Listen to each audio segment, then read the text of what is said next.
نحمده ونصلي على رسوله الكريم أما بعد فأعوذ بالله من الشيطان الرجيم بسم الله الرحمن الرحيم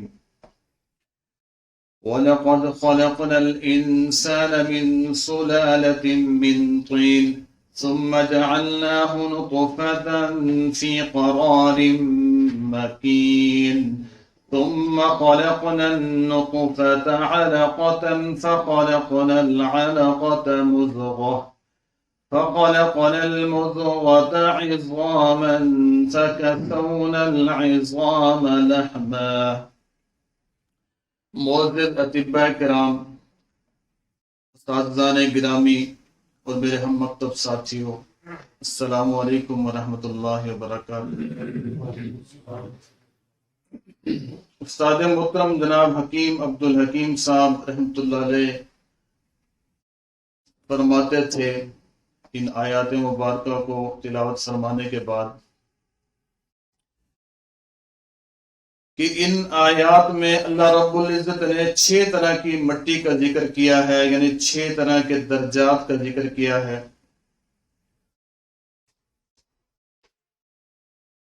انسانی تعمیر کے اندر کیونکہ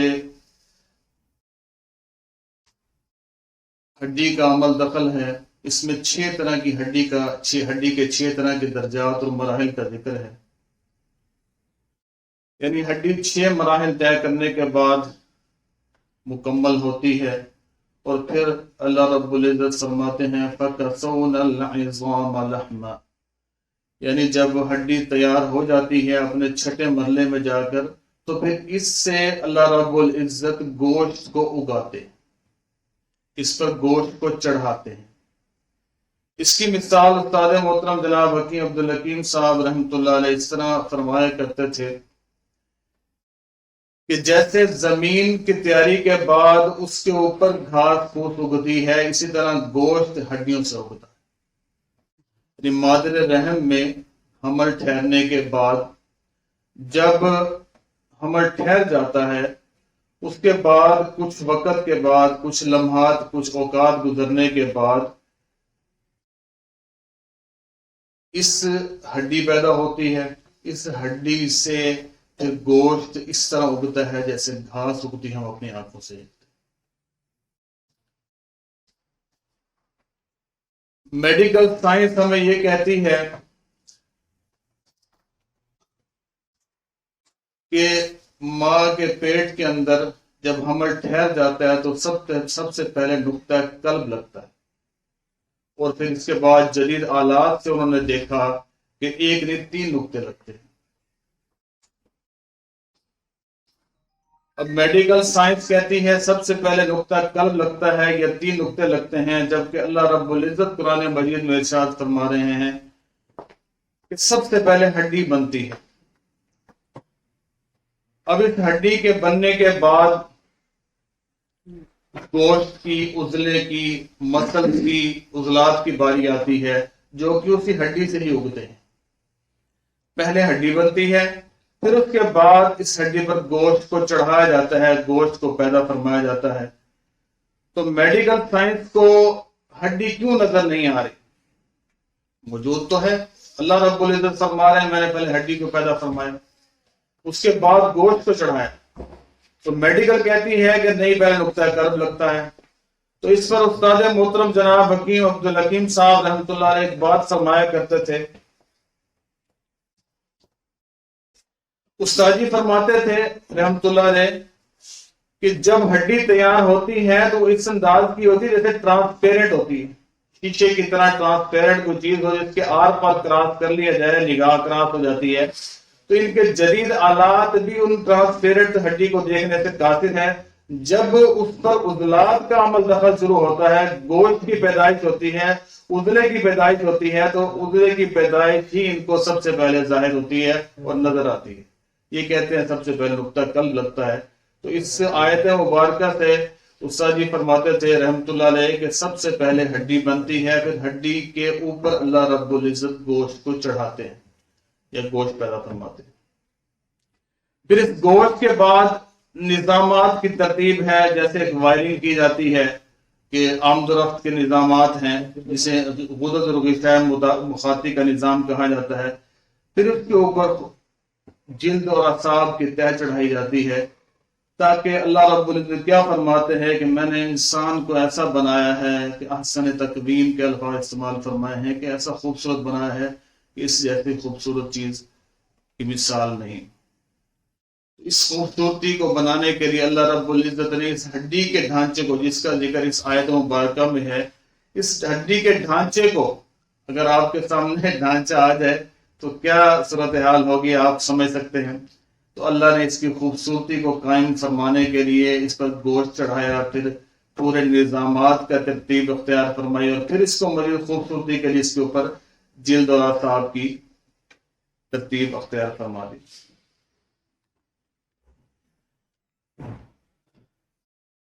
بہرحال میں عرض کر رہا تھا کہ سب سے پہلے ہڈی پر اس گوشت کو چڑھایا گیا اور عضلہ پیدا فرمایا، اور پورے جسم پر عضلات کا جال بچھا دیا گیا۔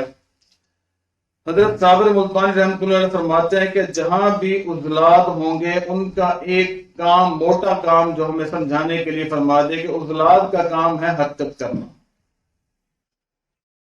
عضلات کے ذمے ایک ہی ڈیوٹی ہے، حرکات کا اظہار ان سے ہونا، یہ ان کے ذمے ہے کہ عضلات کا کام ہی حرکت کرنا ہے، کہ جب سے عضلہ پیدا ہوا ہے اس کی حرکت کا اظہار میڈیکل سائنس والوں نے دیکھ لیا، اس نقطے کو دیکھ لیا، لیکن حقیقی حرکت اس وقت ظاہر ہوتی ہے جب اللہ تعالی عزت کا امر اور حکم انسانی جسم میں داخل ہوتا ہے اور روح پیدا داخل ہوتی ہے۔ انسان کے جسم کے اندر جب روح کا عمل دخل ہوتا ہے اور نفس پیدا ہوتا ہے تو اس وقت اس کی دھڑکن کا اظہار ہوتا ہے۔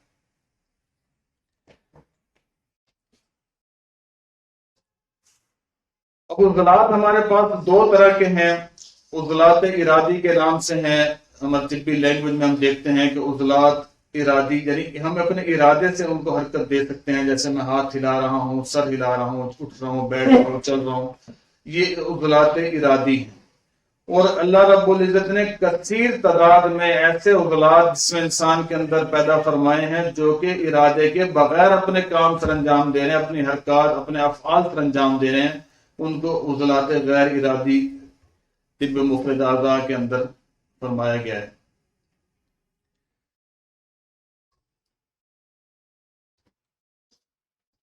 اب عضلاتی جو ارادی اور غیر ارادی عضلات، یعنی غیر ارادی عضلات کے اندر آپ کے سامنے مثال، ظاہری مثال دی جا سکتی ہیں۔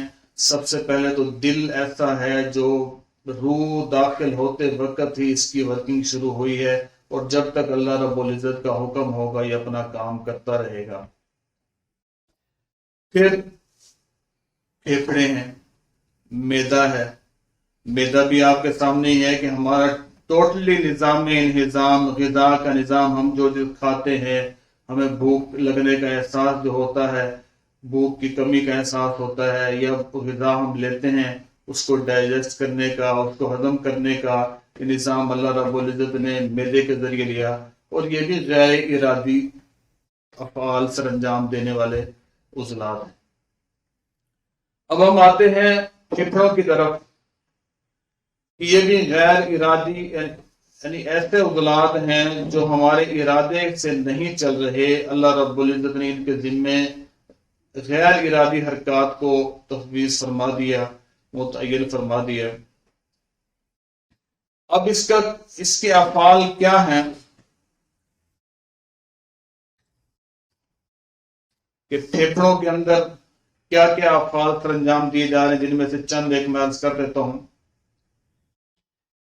ہمارے نظام انہضام سے جو غذا ہضم ہو کر 3 جوس بن کر 3 کیلوز کی کیفیت میں معدے سے اور آنتوں سے، چھوٹی اور بڑی آنتوں سے جاتے ہیں جگر کی طرف، جب جگر میں یہ جوس جاتے ہیں تو اس جاتے ہوئے جوس کو وہاں جا کر جب پکتے ہیں، پختہ ہوتے ہیں، ان پختہ ہونے والے جوسوں کے اندر ایک پختگی کے دوران ایک چوتھی چیز پیدا ہوتی ہے، جس سے سادے لفظوں میں کہہ سکتے ہیں کہ حضرت صابر ملتانی رحمۃ اللہ علیہ نے اور اطباء حضرات نے مثال بھی دی ہے دودھ سے تشبیہ دی ہے، دودھ کو جب بوائل کیے جاتے ہیں تو ایک چوتھی چیز بھی پیدا ہوتی ہے، لیکن ہوتی وہ دودھ کے اندر ہی ہے.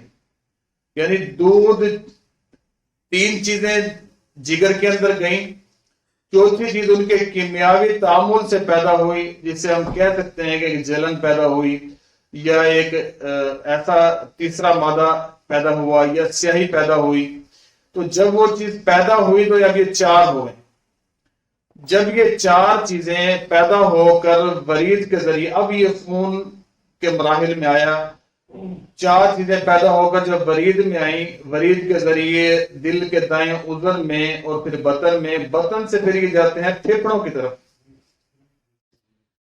جب یہ پھیپھڑوں کی طرف جاتے ہیں تو اس وقت پھیپھڑوں کے اندر اس کے اندر کھاری اثرات غالب ہوتے ہیں. جس وقت یہ خون دائیں اذن اور بطن سے ہوتا ہوا پھیپھڑوں میں جاتا ہے تو اس وقت اس خون کے اندر الکلی کے کھار کے اثرات غالب ہوتے ہیں، اس میں کھاری اثرات کا عنصر غالب ہوتا ہے.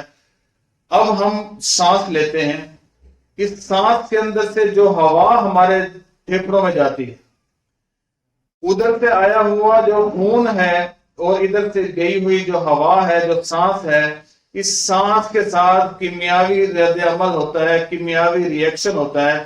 جب یہ کیمیاوی تغیر ہوتا ہے تو اس تغیر کے نتیجے میں خون شوخ سرخ ہو کر پھر یہ آتا ہے اور روح کے خواص لے کر آتا ہے دل کے بائیں اذن اور بطن کی طرف.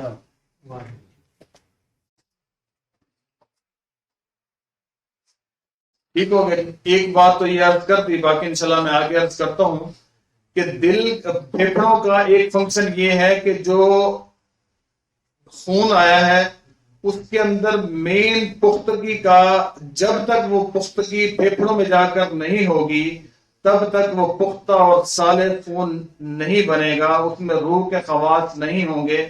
جب اس میں روح کے خواص نہیں ہوں گے تو وہ جسم کی غذا بننے کے قابل نہیں ہے. ہم جو ہوا سانس لیتے ہیں اس کے ذریعے سے ہوا اندر جاتی ہے، اس ہوا کے ساتھ کیمیاوی تغیر ہونے کے بعد پھر جسم کے اندر خون اس قابل ہوتا ہے کہ جس کو ہم شوخ سرخ خون کہہ سکتے ہیں. اس وقت یہ طب مفرد اعضاء کے مطابق عضلاتی غدی مزاج کا حامل ہوتا ہے، اس میں روح کے خواص بھی ساتھ شامل ہوتے ہیں.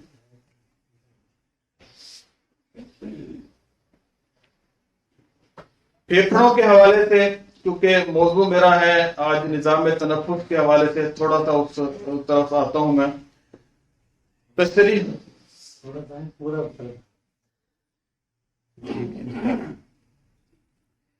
تشریح الاعضاء کو سادہ اور عام فہم انداز میں سمجھنا ہوگا. پہلی بات تو یہ ہے کہ پھیپھڑے کی پیدائش ہم سمجھ چکے ہیں کہ اس کی پیدائش عضلاتی یا عضلے سے، یعنی ان چیزوں سے، اس مادے سے ہے جس کا تعلق عضلات سے ہے. ہم یہ ابھی پیچھے ڈسکس کر کے آئے ہیں کہ ہڈی کے بعد کیا چیز بنی؟ عضلات. تو عضلات سے ہی پھیپھڑے کی پیدائش بھی ہم سمجھ کر آئے ہیں. تو میں اس کو پھر سمجھ لیں کہ پھیپھڑے کی پیدائش عضلاتی خلیات سے، عضلاتی باف سے اور عضلاتی مفرد اعضاء سے ہے. یہ الحمدللہ نظریے والے حضرات بخوبی سمجھتے ہیں اور باقی طب حضرات بھی اس کو سمجھتے ہیں. جبکہ ان پھیپھڑوں کے دو پھیپھڑے ہیں، ان پھیپھڑوں پر دو جھلیاں ہیں. اس میں جو پہلی جھلی ہے جسے پردہ بھی کہہ سکتے ہیں آپ، وہ غشاء مخاطی کا پردہ ہے یا جھلی ہے، اور پھر اس پر ایک اور جھلی ہے جس کا تعلق عصب سے ہے، یعنی اعصابی پرت ہے وہ. اب سوال یہ ہے کہ عضلاتی خلیات کی غذا کیا ہے؟ جو پھیپھڑا بتاتے خود ہے، اس کی غذا کیا ہے؟ عضلاتی خلیات کی غذا کیا ہے؟ خشکی ہے، تیزابیت ہے، ریاحی عناصر ہے اور ترکی ہے. یہ عضلاتی خلیات کی، جس میں پھیپھڑا بھی شامل ہے، غذا ہے.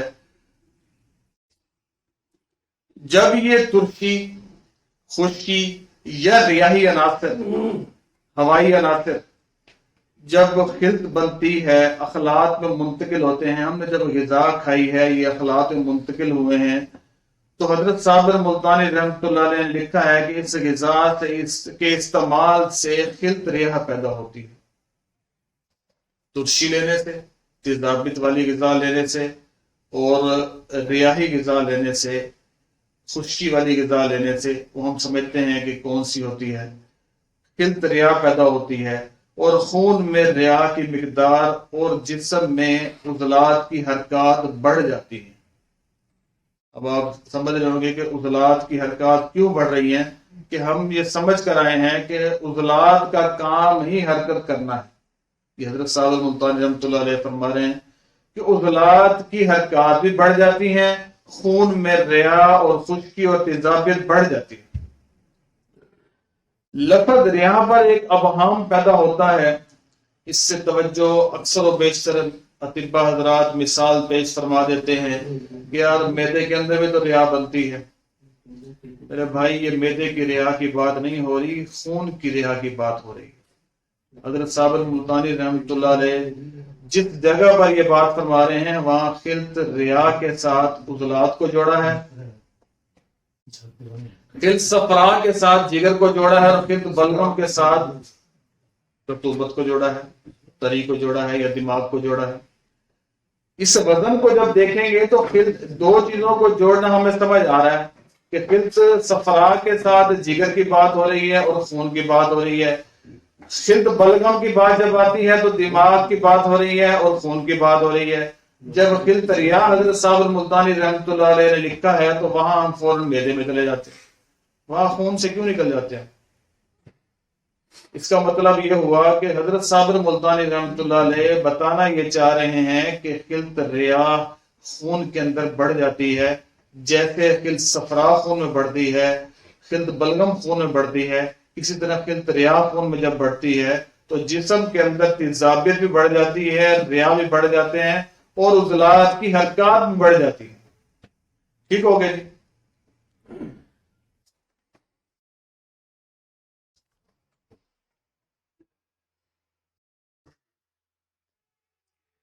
اب اس لفظ خلط ریاح کے متعلق پھر بھی بات کلیئر نہیں ہوتی. ایک طرف ہوا کو یا ریاح کو خلط تو نہیں مانا جا سکتا، لیکن حضرت صابر ملتانی رحمۃ اللہ علیہ کی اس جملے کی آگے جو تشریح استاد محترم جناب حکیم عبدالحکیم صاحب رحمۃ اللہ علیہ نے فرمائی ہے، استاد جی رحمۃ اللہ علیہ فرماتے تھے کہ جس طرح خلط صفرا کے وزن پر خلط حمرا لکھ، یعنی عضلات کی جو خلط ہے جسے ریاح کا لفظ حضرت صابر ملتانی رحمۃ اللہ نے لکھا، اس کی مزید تشریح استاد جی نے فرمایا کہ خلط صفرا کے وزن پر خلط حمرا لکھ دیا. حمرا ہا میم رے الف حمزہ. ٹھیک ہو گیا جی؟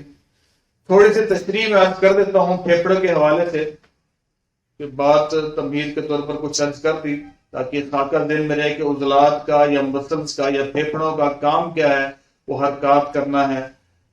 بہرحال انسانی نظام تنفس میں جو تشریحی اعضاء ہیں وہ کچھ اس طرح ہیں. سب سے پہلے ہمارے سامنے جو ناک ہے، نتنے ہیں، اس نتنوں کے پیچھے حلق موجود ہے. ٹھیک ہو گئے؟ اس حلق کے نیچے ایک ترتیب ہے، جو تیسری چیز آتی ہے، نرسرا بھی کہتے ہیں، ہنجرا بھی کہتے ہیں، اور یہ آواز کا آلہ بھی ہے. میں آپ کے سامنے جو بات کر رہا ہوں، یہ آپ کے سامنے جو بات آ رہی ہے، اس میں اس ہنجرا نرسرے کا بہت بڑا کردار. اس کے بعد نیچے قصبۃ الریحہ یا سانس کی نالی آتی ہے. پھر 2 عدد پھیپھڑے، دایاں پھیپھڑا اور بایاں پھیپھڑا. یہ تھوڑی تشریح میں موٹی موٹی عرض کر رہا ہوں آپ کو مختصر وقت کے اندر. اور ان پھیپھڑوں کے اندر پھر اللہ رب العزت نے ہوائی خانوں کے گچھے بنائے، یعنی دائیں پھیپھڑے کے اندر بھی اور بائیں پھیپھڑے کے اندر بھی ان کے اندر ہوائی خانوں کے گچھے بنائے ہیں. اب ان میں ہوتا کیا ہے؟ ان ہوائی خانوں کے اندر جو گچھا ہے، جس کا ایک خوشہ ہے، اس کی مثال آپ انگور کے گچھے سے لے سکتے ہیں. جیسے انگور کا خوشہ اٹھائیں گچھا اٹھائیں تو اس کے اندر کتنے انگور لگے ہوتے ہیں اور اتنی خوبصورتی سے ہوتے ہیں. اسی طرح اللہ رب العزت نے دائیں پھیپھڑے کے اندر اور بائیں پھیپھڑے کے اندر اس طرح کے خوشے بنائے ہیں. اب ان خوشوں میں سے ایک گچھے میں سے ایک جو انگور ہے یا ایک خوشے کا ایک جز ہے، ایک حصہ ہے، ایک خول ہے، اس کے اندر ہوتا کیا ہے؟ اس کے اندر یہ ہوتا ہے کہ جو ہمارا بلڈ باہر سے گیا ہے، باہر کہاں سے گیا؟ وریدی نظام سے دل کے دائیں اذن اور بطن میں نے ابھی عرض کیا آپ کو. اس بطن سے جو دوبارہ پھیپھڑوں میں گیا، ایک طرف سے یہ جاتا ہے، دوسری طرف سے ہماری سانس جاتی ہے. ان تھیلیوں کے اندر، ان غباروں کے اندر، چھوٹے چھوٹے غبارے ہیں، ان کے اندر جا کر یہ کیمیاوی ری ایکشن ہوتا ہے. یہ ان کی تھوڑی سی تشریح میں نے عرض کر دی ہے. اور دوسرا ایک اور بات کہ پھیپھڑا دایاں جو ہے وہ 3 پارٹس پر، 3 لوبس پر یا 3 حصوں پر مشتمل ہے، اور بایاں پھیپھڑا جو ہے وہ 2 حصوں پر مشتمل ہے. اب ان پھیپھڑوں کے اوپر ہم یہ سمجھ چکے ہیں کہ 2 پردے پائے جاتے ہیں. یہ تھوڑی سی تشریح ہلکی پھلکے انداز سے میں نے عرض کر دی. اب پھیپھڑوں کے افعال کے حوالے کی طرف آتا ہوں. پھیپھڑوں کا ایک فعل تو یہ ہو گیا، ہم یہ سمجھ چکے ہیں کہ ناپختہ خون کو پختہ کرنے کا اللہ رب العزت نے یہاں نظام رکھ دیا کہ جو خون ناپختہ کی شکل میں ہماری غذا سے بن کے خون تیار ہوا لیکن ابھی پختہ نہیں ہے، اسے خون ابھی نہیں کہا جا سکتا. یہ خون جب پھیپھڑوں میں گیا اور پھیپھڑوں میں جا کر کیمیاوی تغیر کے بعد یہ پختہ ہوا، اس کے اندر شوق سوخی پیدا ہوئی اور پھر روح کے خواص پیدا ہوئے. پھر یہ پلٹ کر آیا پھیپھڑوں سے دل کے بائیں اذن اور بطن میں. اس طرف جب آیا تو اس خون کو عضلاتی غدی مزاج کا حامل یہ خون ہوتا ہے، یعنی خشک گرم مزاج کا حامل ہوتا ہے. اس میں گرم تر مزاج نہیں ہوتا. ایک بات ہو گئی. پھیپھڑے کیونکہ دل و عضلات کے خادم ہیں اور پورے جسم میں عضلات موجود ہیں، ہم یہ سمجھ چکے ہیں کہ جب جہاں عضلات موجود ہیں ان کی حرکات اس مقام پر عضلات کی وجہ سے ہی حرکات. اب ہمارا معدہ ہے، جب کوئی بھی چیز حرکت کرتی ہے تو آپ یہ دیکھتے ہیں اس سے ایک جلن بھی پیدا ہوتی ہے. مثال سمجھ لیں، آپ نے اینٹوں کا بٹھا دیکھا ہوگا. اینٹوں کے بٹھے کے اندر جب کچھ ڈالا جاتا ہے جلانے کے لیے، مقصد کیا ہے؟ اینٹ کو پکانا. جب اینٹ کو پکانے کے لیے کچھ ڈال کر جلایا جاتا ہے تو اس سے ایک جلن بھی پیدا ہوتی ہے. اس جلن کو اخراج کرنے کے لیے ایک چمنی لگا دی جاتی ہے. آج نا سمجھ بات، مشکل تو نہیں مثال دے رہا کہ اس چمنی کے ذریعے سے اس کا دھواں باہر خارج کیا جاتا ہے، یعنی یہ کاربن ڈائی آکسائڈ جو پیدا ہوتی ہے اس چمنی کو اللہ رب العزت استعمال فرماتے ہیں. اسی طرح انسانی جسم کے اندر جو پھیپھڑے ہیں ان کا کام، یعنی وہ کیمیاوی تغیر کے بعد جو جلن پیدا ہوگی، جو کاربن پیدا ہوگا، جو دھواں پیدا ہوگا، اسے کاربن ڈائی آکسائڈ کی شکل میں انسان جسم سے باہر آ جائے. وہ آئے گا واپس اسی نظام سے، پھیپھڑوں کے ذریعے سے.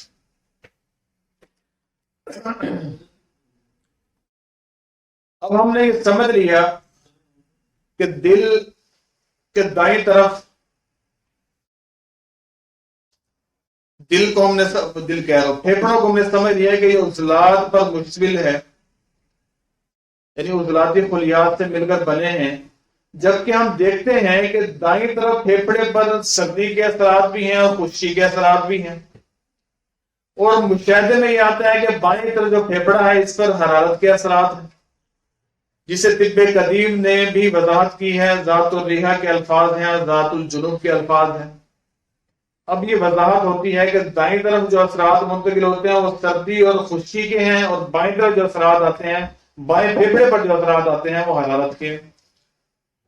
ایک طرف ہم کہہ رہے ہیں کہ دل، پھیپھڑے جو ہیں وہ عضلاتی مسل سے تعلق رکھتے ہیں. پھر ہم یہ کہہ رہے ہیں کہ اس کا جو دائیں طرف اثر ہے وہ سردی کا ہے، تری کا ہے، اور بائیں طرف یا خشکی کا ہے، اور بائیں طرف حرارت کا اثر مان رہی، طب قدیم بھی مان رہی ہے. اس کی وضاحت نہیں ہو رہی، یہ فرق ہم کیسے تلاش کریں؟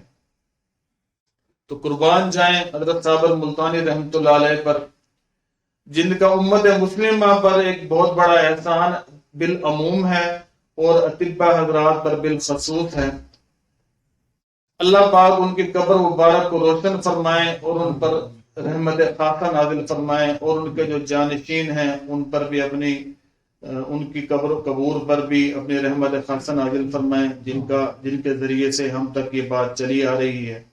اللہ سب کی محنتوں کو قبول فرمائے اور مجھ سمیت سب کو سمجھنے کی توفیق عطا فرمائے، آمین۔ بعض حضرات جو کہ حضرت صابر ملتانی رحمۃ اللہ علیہ کو اپنی محدود عقل کے تحت یا محدود عقل کے مطابق پڑھتے ہیں اور ٹٹولتے ہیں اور تولتے ہیں، یعنی حضرت صابر ملتانی رحمۃ اللہ علیہ کی کتب کو جو احباب، جو حکماء حضرات اپنی سمجھ کے مطابق، فہم کے مطابق پڑھ کر ان کے تول لگاتے ہیں یا ان کو ٹٹولتے ہیں، تو یہ اکثر یہ بات سننے میں آئی ہے، وہ یہ فرما دیتے ہیں کہ یار اس میں تو کوئی خاص فرق نہیں، طب قدیم، طب اسلامی، طب نبوی وہی ہے سارا کچھ، کیا اس میں انفرادیت ہے؟ بظاہر تو کوئی انفرادیت نظر نہیں آ رہی۔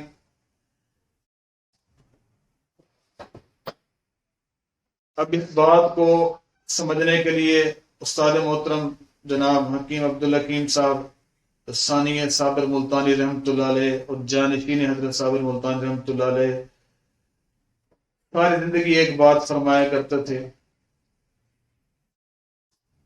کہ حضرت صابر ملتانی رحمۃ اللہ علیہ ایک محقق تھے، ایک مجدد تھے، ایک موجد طب مفرد اعضاء تھے، یعنی ایک ریسرچر تھے، ایک سائنسدان تھے۔ ایک ریسرچر اور ایک سائنسدان کی گفتگو ایسی نہیں ہوتی کہ جیسے نصابی کتاب پڑھی جاتی ہے کہ شروع سے لے کے آخر تک ایک ترتیب سے ہو، اس کو پڑھ لیا جائے، سمجھ لیا جائے، اس انداز سے نہیں فرمائی۔ حضرت کی جو تصانیف ہیں کم و بیش 20 کے قریب ہیں، ان میں یہ ترتیب نہیں ہے کہ انہوں نے ایک نصابی انداز سے تصنیف کی ہو۔ ان کی تصنیف میں کبھی ریسرچ کا رخ کہیں جا رہا ہے، کبھی کہیں جا رہا ہے، اور جو سادہ انداز میں پڑھتے ہیں تو وہ یہی کہتے ہیں کہ یہ اس میں تو کوئی خاصیت نہیں، کوئی خاص فرق نہیں ہے طب قدیم سے اور اس کے اندر۔ جن احباب نے خود اپنی عقل پر اس کو تولنے کی، ٹٹولنے کی کوشش کی، ان کی رائے تو یہی ہے۔ اور الحمدللہ جن حضرات نے کسی استاد محترم کے پاس نظریے کے یا طب مفرد اعضاء کسی استاد کے پاس بیٹھ کر جب اس کو پڑھا، ان کی نگرانی میں پڑھا، تو ان کے یہ جذبات نہیں ہیں۔ وہ سمجھتے ہیں کہ حضرت صابر ملتانی رحمۃ اللہ علیہ ایک عام آدمی نہیں تھے، ایک محقق تھے، ایک سائنسدان تھے۔ بہرحال میں عرض کر رہا تھا کہ ایک طالب علم کو اس سب کو سمجھ اب پھیپھڑے، میں نے عرض کیا نا کہ دایاں پھیپھڑا اور بایاں پھیپھڑا، دو پھیپھڑوں کے متعلق فرق آ گیا کہ دائیں طرف خشکی سردی کا یا طری کے اثرات آتے ہیں، یا پھر بائیں طرف آتا ہے طب قدیم میں کہ حرارت کے اثرات، ذات الجنوب کا لفظ آتا ہے۔ اب یہ دونوں طرف مختلف ہیں۔ پھیپھڑا بذات خود جو ہے ہم مان چکے ہیں کہ عضلات پر مشتمل ہے۔ اس فرق کو حضرت صابر ملتانی نے اس طرح حل فرمایا۔ ایک تو قرآن مجید کی آیت مبارکہ سے حضرت نے استدلال فرمایا، ہمیں مفہوم سمجھا دیا کہ دل پر دو پردے ہیں۔ ایک کا انہوں نے ذکر فرمایا کہ آیت مبارکہ سے ایک کا لفظ آتا ہے اکنہ، اور دوسرا جو پردہ ہے اس کا آتا ہے غلف۔ اب اکنہ کا حضرت صابر ملتانی رحمۃ اللہ نے فرمایا کہ اس کا تعلق غشاء مخاطی کے ساتھ ہے، اور غشاء مخاطی کا تعلق جگر کے ساتھ، اور جو اس کے اوپر جو پردہ ہے، دوسرا جو پردہ ہے دل پر یا پھیپھڑوں پر، اس کا تعلق عصبی نظام کے ساتھ ہے، دماغ کے ساتھ ہے، رطوبت کے ساتھ ہے۔ اس آیت مبارکہ سے ایک مسئلہ اور بھی حل ہو رہا ہے کہ دل پر یا پھیپھڑوں پر دو پردوں کا ذکر ہے، تین کا نہیں۔ کہ دل پر اور پھیپڑوں پر 2 پردوں کا ذکر ہے، اس آیت مبارکہ میں 3 کا نہیں ہے۔ ایک جگہ پر، اس کے الگ جگہ پر عضلاتی جو ٹشو ہے اس کے لیے لفظ حجاب کا استعمال بھی فرمایا ہے اللہ رب العزت نے، یعنی 3 پردے ہوئے ٹوٹل، حجاب، اکنہ اور غلف۔ سب سے نیچے حجاب، اس کے اوپر اکنہ، اس کے اوپر غلف، یہ ایک ترتیب بیان فرمائی ہے اللہ رب العزت نے، اسی سے حضرت نے وضاحت فرمائی ہے۔ یہاں چوتھے پردے کا ذکر نہیں ہے۔ یہ الگ بات ہے کہ چوتھے خلیے کے بغیر ان 3 خلیات کا جوڑ نہیں لگتا، لیکن ایک فرق سمجھا دیا کہ یہ 3 خلیات جس درجے کی اہمیت رکھتے ہیں وہ چوتھا خلیہ اس درجے کی اہمیت نہیں رکھتا، اس کی اہمیت میں اختلاف ہے، تھوڑا فرق ہے، تھوڑی تفریق ہے۔ ٹھیک ہو گیا جی؟ اس ترتیب کے ساتھ اس آیت مبارکہ سے ان 3 پردوں کی عظمت بھی اور اہمیت بھی آپ حضرات کے سامنے آ گئی۔ چوتھے پردے کا یہاں ذکر نہیں ہے۔ اب ان 3 پردوں کے آپس کے تعلق سے کل 6 طرح کے اعضاء بنتے ہیں، یا 6 طرح کی اعضاء کی ترتیب ہمارے سامنے آتی ہے، میں اس تفصیل میں نہیں جانا چاہتا۔ یہ حضرت صابر ملتانی رحمۃ اللہ نے بیان فرمائی ہے، جس کا طبی تاریخ میں ذکر نہیں ہے۔ پہلی بات تو یہ ہے کہ عضلات، غدد اور اعصاب کی جو یہ تقسیم ہے، یعنی 6 اعضاء کی جو تقسیم ہے، اس تقسیم کا اس سے پہلے طبی تاریخ میں ذکر نہیں ہے۔ تیسرا بڑا اہم نقطہ جو کہ حضرت صابر ملتانی رحمۃ اللہ علیہ نے بیان فرمایا کہ تحریک، تسکین اور تحلیل، اس کا بھی طب مفرد اعضاء سے پہلے، حضرت صابر ملتانی رحمۃ اللہ علیہ سے پہلے طبی تاریخ میں اس کا ذکر نہیں ملتا۔ اس کی تفصیل میں بھی میں فی الحال نہیں جاؤں گا۔ پھیپھڑوں کے افعال میں یہی 3 طرح کی حالتیں ہی آتی ہیں، یا تو پھیپھڑوں کے عضلات میں تحریک ہوگی، پھیپھڑا مان چکے ہیں نا کہ عضلاتی، یا ہم سمجھ چکے ہیں کہ عضلاتی خلیات سے بنا ہوا ایک عضو ہے، اس کے اندر 3 حالتیں ہی پائی جائیں گی، یا تو اس کے عضلات کے اندر تحریک ہوگی، یا اس کے عضلات کے اندر تسکین ہوگی، یا اس کے عضلات کے اندر تحلیل ہوگی۔ 3 ہی حالتیں سمجھ آتی ہیں نا طب مفرد اعضاء کے مطابق۔ اب جو عضلات کے اندر تحریک ہوگی اس کا سبب خشکی ہوگی، جب عضلات کے اندر تسکین ہوگی اس کا سبب تری ہوگی، اور جب عضلات کے اندر تحلیل ہوگی تو اس کا سبب گرمی اور حرارت ہوگی۔ اس کی تفصیل میں بھی میں فی الحال نہیں جاؤں گا کیونکہ ٹاپک میرا مختصر ہے، اس کو شارٹ کرنا چاہ رہا ہوں۔ پھیپھڑوں میں تسکین ہوگی تو پھیپھڑے پھولے ہوئے ہوں گے۔ پھیپھڑے عضلات ہے، عضلات کو آپ سمجھ سکتے ہیں، ایک مثال میں دے دیتا ہوں، حضرت صابر ملتانی رحمۃ اللہ علیہ نے دی ہے کہ کسی بھی چیز کو پانی کے اندر چھوڑ دیا جائے، وہ آہستہ آہستہ پھول کر، استاد محترم حکیم عبدالحکیم صاحب رحمۃ اللہ ایک مثال سے پیش فرماتے تھے سپنج کی۔ تو سپنج اکثر آپ یہاں یوز کرتے ہیں بورڈ صاف کرنے کے لیے، یا آپ نے دیکھا ہوگا کہ پلسٹر کرنے والے یا پینٹ کرنے والے صفائی کرنے کے لیے استعمال کرتے ہیں، فوم جسے ہم کہتے ہیں۔ اس سپنج کو آپ پانی کے اندر چھوڑ دیں، اس کے چھوڑنے سے پانی یہ جذب کرے گا اور یہ پھول جائے گا۔ یہ حالت تسکین کو ہم سمجھ رہے ہیں کہ عضلات کے اندر جب رطوبات کی کثرت ہوگی، اس میں پانی داخل ہوگا تو یہ اپنے مقام سے پھول جائیں گے۔ اور جب دوسری کیفیت کیا آئے گی کہ عضلات کے اندر تحریک ہوگی تو یہ سکڑ جائیں گے۔ آپ سمجھ سکتے ہیں تحریک سے چیز سکڑتی ہے، تسکین سے پھولتی ہے، اور حرارت سے چیز پھیل جاتی ہے۔ ٹھیک ہو گیا؟ یعنی تحریک سے عضلات جو ہے، پھیپھڑے جو ہیں وہ سکڑیں گے، اور تسکین سے پھیپھڑے پھولیں گے، اور تحلیل سے پھیپھڑے پھیل جائیں گے۔ ابھی میں نے پردوں کا کوئی ذکر نہیں کیا، میں فی الحال عضلات کی، پھیپھڑوں کی ذاتی نوعیت پر تحریک، تسکین اور تحلیل عرض کر رہا ہوں۔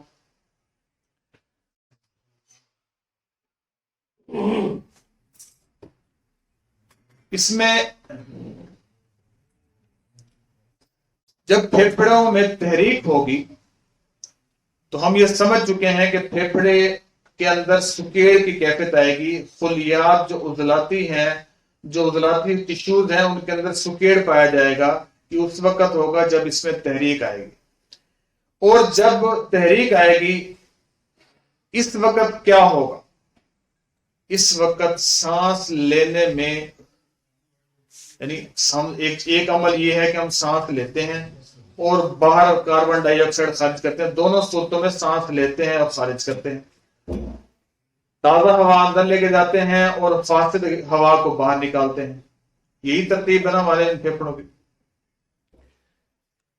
جب ہم سانس اندر لیتے ہیں، عضلاتی جب تحریک ہوگی تو سانس لینے میں دقت ہوگی. اس کا علاج ہم حرارت سے نرم کر کے خارج کریں گے. اس وقت ہوگا کیا؟ جب عضلات کے اندر سکیڑ ہوگا، اس سکیڑ کے وقت خشکی غالب ہوگی تو رطوبت جو ہے وہ منجمد ہو چکی ہوگی. ہم اس نے رطوبت کو، منجمد شدہ رطوبت کو نرم کر کے ہم نے باہر خارج کے ہونے کے قابل کرنا ہے تاکہ وہ اخراج پائے. یعنی جمع ہوا جو ریشہ ہے اس کو حرارت دے کے نرم کرنا ہے. جب وہ حرارت سے نرم ہوگا، سکیڑ میں نرمی آئے گی تو فطری سی بات ہے کہ سبزی مائل یا سیاہی مائل یا سرخی مائل ریشہ باہر کی طرف آئے گا. دوسری کیفیت کیا تھی کہ پھیپھڑوں میں تسکین ہوگی تو پھیپھڑے پھولے ہوئے ہوں گے، جس کی وجہ سے سانس اندر لینے میں سہولت ہوگی اور اخراج میں دقت ہوگی. جس سے میں فرق اصل جو اس ٹاپک کا جو لب لباب ہے میں اسی کی طرف آ رہا ہوں کہ جب ہم اعصاب کے اندر تحریک ہوگی اور عضلات پھولے ہوئے ہوں گے، اس وقت کیا ہوگا؟ سانس اندر لینے میں سہولت ہوگی لیکن اخراج کرنے میں دقت ہوگی. عضلات کے اندر جب تسکین ہوگی تو اس وقت سانس اندر لینے میں سہولت ہوگی لیکن خارج کرنے میں دقت ہوگی. اور جب عضلات کے اندر تحریک ہوگی تو اس وقت سانس لینے میں دقت ہوگی، اخراج میں سہولت ہوگی. یہ موٹا موٹا فرق سمجھ رہے ہیں. اس میں تیسری کیفیت آتی ہے جس میں سانس لینے میں اور سانس خارج کرنے دونوں میں دقت آ جاتی ہے. اس وقت عضلات کے اندر تحلیل اور ذوف ہوتا ہے، لاغری ہوتی ہے، نڈھالی ہوتی ہے، کمزوری ہوتی ہے.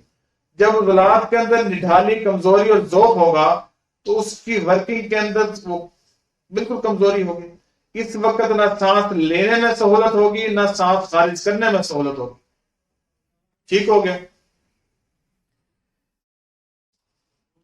ایک بات اور عرض کرتا چلوں کہ یہ جو لکھا ہوا ہے کہ سانس کے ذریعے سے آکسیجن جذب ہوتی ہے، یہ بات طب یونانی استاد محترم حکیم عبدالحکیم صاحب رحمۃ اللہ علیہ فرماتے تھے. یہ بات طب یونانی کی تو ہو سکتی ہے، طب قدیم کی ہو سکتی ہے، ایلوپیتھک کی بھی ہو سکتی ہے، مگر طب مفرد اعضاء اس بات کا قائل نہیں ہے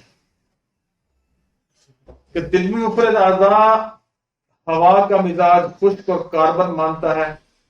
اور جب کاربن کے ساتھ دو طرح کے اثرات پائے جاتے ہیں، ایک نائٹروجن کا اثر پایا جاتا ہے، ایک آکسیجن کا اثر پایا جاتا ہے. بیسک کیا چیز ہے؟ کاربن. اس ہوا کے اندر کاربن جب اندر جاتی ہے، اس کاربن کے ہمراہ دو چیزیں جاتی ہیں، نائٹروجن بھی جاتی ہے اور آکسیجن بھی جاتی ہے. اصل جاتی کیا ہے؟ ہوا کے ذریعے کاربن. یعنی کاربن آکسیجن اور نائٹروجن کا حامل ہوتا ہے، ہم اپنے سانس سے اندر لیتے ہیں تو یہ کاربن اندر جاتی ہے اور کاربن ہی رد عمل ہوتا ہے اس رطوبت کے ساتھ، ہائیڈروجن کے ساتھ. ٹھیک ہو گیا؟ اب ہم اس کو ایک اور انداز سے بھی سمجھ سکتے ہیں کہ ہم نے پانی کا ایک فارمولا پڑھا تھا کہ پانی کے اندر ہائیڈروجن اور آکسیجن مل کر کیا بنتا ہے؟ H2O کا جو فارمولا آتا ہے کہ پانی کا جو فارمولا ہے اس میں آکسیجن اور ہائیڈروجن جب ملتے ہیں، جب یہ دو چیزیں ملتی ہیں تو پانی کا قطرہ بنتا ہے یا پانی کا ڈراپ بنتا ہے. اگر ہم مان لیں کہ ہم سانس کے ذریعے آکسیجن لے کے جاتے ہیں تو پھر خون تو نہیں بننا چاہیے، پانی بننا چاہیے. استاد جی فرماتے تھے رحمت اللہ علیہ اصل میں ہم کاربن لیتے ہیں اور اس ہائیڈروجن سے جب اس کا کیمیاوی تغیر ہوتا ہے، کیمیکلی ریئیکشن ہوتا ہے، اس صورت کے اندر شوق سرخ خون پیدا ہوتا ہے۔ اس کی ایک اور مثال دیتے ہیں۔ آپ حضرات نے کشتہ فولاد کا نسخہ ہماری کتابوں میں موجود ہے، جس میں ہیرا کسیس اور میٹھا سوڈا کبھی بنایا کس ساتھی نے؟ ہیرا کسیس اور میٹھا سوڈا ایک طرف گرم کھار ہے اور دوسری طرف ترشی ہے۔ ایک طرف گرم کھار ہے اور دوسری طرف ترشی ہے۔ گرم کھار اور ترشی کا جب کیمیاوی تغیر ہوتا ہے تو عضلاتی چیز بنتی ہے، نہ کہ حرارت والی چیز بنتی ہے۔ تو کشتہ فولاد ہم اس کا مزاج کیا مانتے ہیں؟ آپ حضرات تھوڑا سا میرا ساتھ دے دیں، مجھے ہدایت بھی آ گئی ہے کہ وقت زیادہ ہو گئی آپ میں نکما ہوں، تھوڑا سا سبق دیر سے یاد ہوتا ہے۔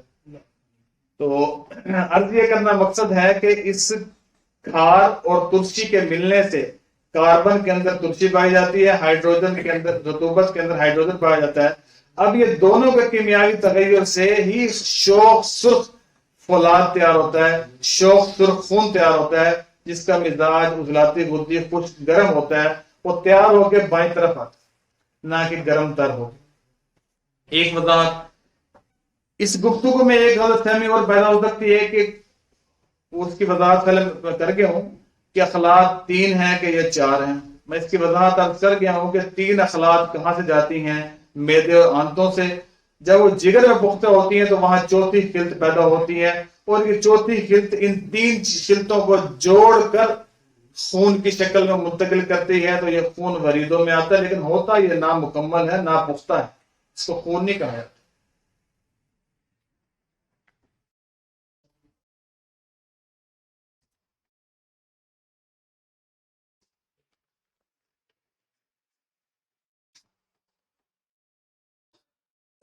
تھوڑا سا میں خلاصے کے طور پر دوبارہ اپنی بات کو عرض کر دیتا ہوں تاکہ اتنی تمہید مختلف ہوتی رہی۔ پھیپھڑے عضلاتی عضو ہم سمجھ چکے کہ اس کی 3 حالتیں ہم سمجھ چکے۔ اس میں ایک کیفیت کیا آتی ہے؟ حضرت صابر ملتانی نے فرمایا کہ تیزی ہے اور پھر سستی ہے، اور پھر یہ فرمایا سستی 2 طرح کی ہے۔ سستی ایک تسکین سے ہے، ایک تحلیل سے ہے۔ یہ بھی آپ حضرات کے سامنے میں نے عرض کر دی۔ پھیپھڑوں میں سکیڑ کی وجہ سے اپنے افعال زیادہ انجام، یعنی سانس لینے میں دقت ہوتی ہے۔ میں نے ابھی عرض کیا کہ عضلاتی جب تحریک ہوتی ہے تو سانس لینے میں دقت ہوتی ہے، اور جب اعصابی تحریک ہوتی ہے تو سانس خارج کرنے میں دقت ہوتی ہے، اور جب غدی تحریک ہوتی ہے تو سانس لینے اور خارج کرنے دونوں میں دقت ہوتی ہے۔ وآخر دعوانا الحمدللہ رب العالمین۔